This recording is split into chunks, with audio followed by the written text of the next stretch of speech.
আমি তোমাকে বিশ্বাস করেছিলাম মায়ের মতো, যার মূল্যায়ন তুমি করতে পারোনি। সন্তান হিসেবে এসে বুকে ছড়িয়ে বসিয়েছ। আমি তোমাকে বিশ্বাস করেছিলাম ভাইয়ের মতো, যার মূল্যায়ন তুমি করতে পারোনি। অগোচরে তুমি প্রাণ কেড়ে নিতে চেয়েছ। আমি বিশ্বাস করেছিলাম তোমায় আমার পরম স্নেহের সন্তানের মতো, ভালোবেসেছিলাম, মন উজাড় করে ভালোবেসেছিলাম, যার সম্মানটুকু তুমি রাখতে পারোনি। আমি বিশ্বাস করেছিলাম তোমার এবং তোমাদের। আমি ভেবেছিলাম সবাই বুঝে আমার মতো, সরল মনে বিশ্বাস করেছিলাম যে বিশ্বাসের সুযোগ নেই, তোমরা ছুরি বসাতেও দ্বিধা করোনি। আমি বিশ্বাস করেছিলাম তোমাদের আচরণকে, তোমাদের কথাবার্তাকে। বুঝতে পারিনি তোমাদের এটা মুখোশ। আমি বিশ্বাস করেছিলাম তোমাদের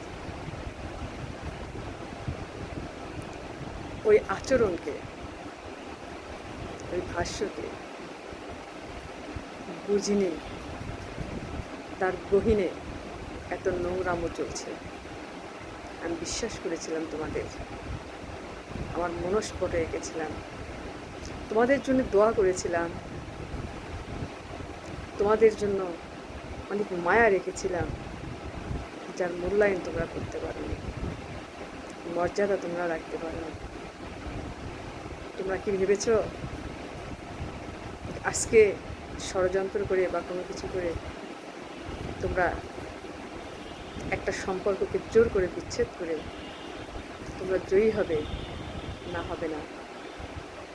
কারণ ষড়যন্ত্র করে কারো ক্ষতি করা যায়, ধ্বংস করা যায়, কিন্তু যে ষড়যন্ত্রটা তুমি তৈরি করেছো, তোমার ওই তৈরি ষড়যন্ত্রে তোমাকেই করতে হবে। শেষমেশ ওটাতেই তোমাকে করতে হবে।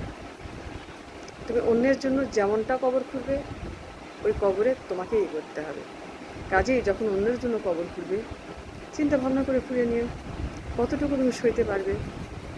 কাউকে যদি পানিতে ডুবিয়ে মারতে চাও, আগে তোমাকে পানিতে নামতে হবে। তোমাকে হাঁটু পানিতে নেমে কাউকে বুক পানিতে ডুবাইতে হবে। তুমি যদি কাউকে কবরে শোয়াইতে চাও, আগে তোমাকে কবরে নামতে হবে। তুমি যদি কবরে না নামো, অন্য কাউকে শোয়াইতে পারবে না, এটা মাথায় রাখতে হবে।